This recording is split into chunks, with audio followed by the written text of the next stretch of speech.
नंदुरबार जिल्ह्यात होत असलेल्या मुसळधार पावसामुळं आणि अवकाळी पावसामुळं शेतकऱ्यांचे अतोनात नुकसान झालेले आपण पाहू शकतो की हे कापसाचे क्षेत्र आहे आणि हा पूर्णतः कापूस जो आहे तो आता काळा पडलेला आहे. त्यामुळं आता शेतकऱ्यांचे उत्पन्न येणार नाही अशी काहीशी परिस्थिती जी आहे ती उद्भवलेली आहे. लाखो रुपये खर्च केले गेलेले आहेत, परंतु याच्यातून आता कवडीमोल पैसा हाताळी लागेल शेतकऱ्यांची अशीच परिस्थिती जी आहे ती शेतकऱ्यांची उद्भवलेली आहे. आधीचे जे काही नुकसान झालं होतं त्याचे देखील पंचनामे जे आहे ते पूर्ण झाले नाही. त्यातच दुसरीकडे आणखीन पुन्हा एकदा अवकाळी पावसाने थैमान घातला आणि शेतकऱ्यांवरील संकट जे आहे ते पुन्हा एकदा वाढलेलं आहे. या संकटातून मार्ग कसा काढावा असा प्रश्न आता शेतकरी राजासमोर उपस्थित झालेला आहे. आपल्यासोबत काही शेतकरी त्यांच्याकडनं जाणून घेऊया की किती नुकसान झालेले, किती खर्च केला गेला होता आणि काय परिस्थिती आहे. दादा काय सांगणार की काय परिस्थिती आहे नेमकं, कशा पद्धतीने आपला कापूस आहे आणि त्याच्यातून काय उत्पन्न येणार का आता? आता उत्पन्न तर पहिलं उत्पन्न गेलंच दादा. मागचं आहे ते थोडंसं येतं का नाही येतंय काय सांगू शकत नाही. आता इथं परत बियाला आता कोंब काढून दिलेले. पंचनामे जे झालेच नाही. कर्ज काय 8 लाख रुपये कर्ज केलंय मी. फेडणार कसं याच्यावर? असं आहे ना, आहे भागाभोगा तो गेला, पंचनामे आतापर्यंत झालेच नाही ना.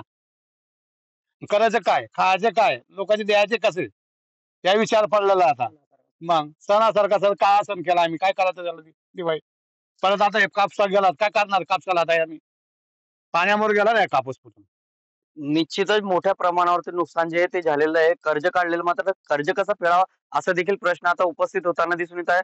पुन्हा काही शेतकरी आपल्या सोबत आहे. दादा काय सांगणार, काय परिस्थिती झालेली गेल्या 2 दिवसापासून होत असलेल्या या पावसामुळं? परिस्थिती अशी झालेली की आम्ही पंचनाम्याची वाट बघत बघत आम्ही सगळं उत्पन्न असं तसंच राहू दिलं होतं. जे नुकसान झालं होतं ते आम्ही कापूस वेचला आणि मिरची तोडली आणि बाजरी काढली नाही कुठल्या शेतकऱ्यांनी की पंचनाम्याला अधिकारी येत आहेत म्हणून.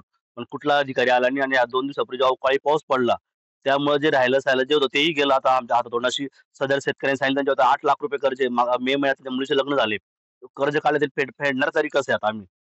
आणि बँकेकडून काढले, सावकाराकडून काढले, हात उसनवारी घेतलेली.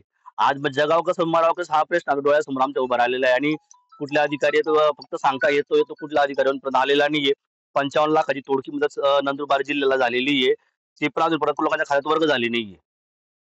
निश्चितच शासनाकडनं मदत जरी मिळाली मात्र ही तुटपुंजी मदत आहे. त्यामुळं शेतकऱ्यांनी काढलेलं कर्ज कसं फेडावं आणि शेतकऱ्यांच्या आलेला हातातोंडाशी आलेला घास जो आहे तो पुन्हा एकदा निसर्ग राजाने हिरावला गेलाय. त्यामुळे आता या संकटातून शेतकरी कसा मार्ग काढणार असाच काहीसा प्रश्न जो आहे तो शेतकरी राजासमोर उपस्थित झालेला आहे. जितेंद्र बैसाने, टीव्ही 9 मराठी, रनाळा, नंदुरबार.